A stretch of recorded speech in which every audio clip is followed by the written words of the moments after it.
নমস্কার বন্ধুরা, আবার একটি নতুন ভিডিওতে আপনাদেরকে স্বাগত। বর্তমান সময়ে আপনার আধার কার্ডটি কোন ব্যাংক অ্যাকাউন্ট সঙ্গে লিঙ্ক করা আছে তা কিন্তু আপনারা বাড়ি বসে মোবাইল ফোনের মাধ্যমে চেক করে নিতে পারবেন।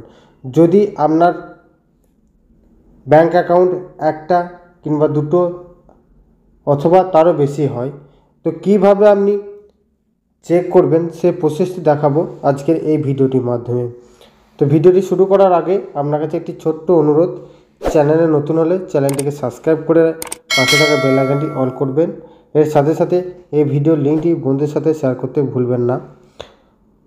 এই প্রসেসটি করার জন্য আপনাকে মোবাইলে যে কোনো একটি ব্রাউজার ওপেন করে নিতে হবে। ব্রাউজার ওপেন করার পর আপনাকে সার্চ করতে হবে myaadhar.udi.gov.in।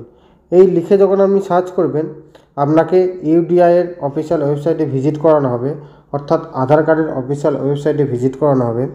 আপনাদের সুবিধার্থে আমি এর লিঙ্ক ডেসক্রিপশন বক্সে দিয়ে দেবো, সেখান থেকে সরাসরি আপনারা এই পেজে চলে আসবেন। এই পেজে আসার পর এখানে একটি অপশন পেয়ে যাবেন লগ ইন। এই লগ ইন অপশানের উপর আপনাকে ক্লিক করতে হবে।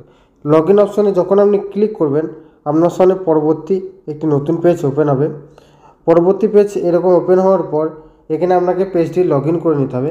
পেজটিকে লগ ইন করার জন্য এন্টার আধার কার্ড নাম্বার, এখানে আপনার আধার কার্ড নাম্বারটি লিখে দেবেন। লিখে দেওয়ার পর যে ক্যাপচাটি দেখতে পাচ্ছেন সেই ক্যাপচাটি এন্টার ক্যাপচার করে বসিয়ে দেবেন। বসিয়ে দেওয়ার পর লগ ইন উইথ ওটিপিতে ক্লিক করবেন। সমস্ত কিছু বসিয়ে নেওয়ার পর লগ ইন উইথ ওটিপিতে যখনই আপনি ক্লিক করবেন, আপনার আধার কার্ডের সাথে যে মোবাইল নাম্বারটি লিঙ্ক করা আছে সেই মোবাইলে একটি ওটিপি যাবে। সেই ওটিপিটা আপনি এই এন্টার ওটিপির ঘরে বসিয়ে নেবেন। বসিয়ে নেওয়ার পর লগ ইন অপশানে ক্লিক করবেন।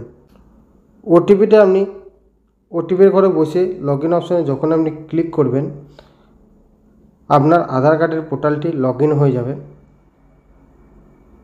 লগ ইন হয়ে যাওয়ার পর এই ডান পাশে আপনি আপনার ফটো দেখতে পারবেন। তারপর পেজটিকে স্ক্রল করবেন। স্ক্রল করার পর এখানে একটি অপশন পেয়ে যাবেন ব্যাঙ্ক সেটিং স্ট্যাটাস। এই ব্যাঙ্ক সেটিং স্ট্যাটাসের ওপর আপনাকে ক্লিক করতে হবে। এই ব্যাঙ্ক সেটিং স্ট্যাটাসের ওপর যখন আপনি ক্লিক করবেন, আপনার সামনে এরকম একটি মেসেজ শো হবে, congratulations your Aadhaar bank mapped has been done. তারপর আপনি পেজটিকে স্ক্রল করবেন। স্ক্রল করার পর এখানে আপনার আধার কার্ড নাম্বারটি লাস্টের 4টা ডিজিট আপনি দেখতে পারবেন। তারপর কোন ব্যাংকের সঙ্গে লিঙ্ক করা আছে সেই ব্যাংকের নামটি দেখতে পারবেন এবং তার স্ট্যাটাসটা কী আছে, অ্যাক্টিভ আছে না ডিঅ্যাক্টিভ আছে সেটাও আপনি দেখে নিতে পারবেন। তারপর আপনার এই ব্যাংকের লিঙ্কটি আপনি কবে আপডেট করেছিলেন তার ডেটও এখান থেকে দেখতে পারবেন। তো এইভাবে আপনি মোবাইলের মাধ্যমে আপনার আধার কার্ডের সাথে কোন ব্যাংক অ্যাকাউন্ট লিঙ্ক করা আছে সেটি চেক করে নিতে পারবেন। এই ছিল আজকের আপডেট ভিডিও। ভিডিও যদি আপনার ভালো লেগে থাকে অবশ্যই লাইক, কমেন্ট, শেয়ার এবং সাবস্ক্রাইব করতে ভুলবেন না। দেখা হচ্ছে পরবর্তী নেক্সট কোনো আপডেট ভিডিওতে। ততক্ষণ ভালো থাকবেন, সুস্থ থাকবেন, সাবধানে কাজ করবেন। বিদায়।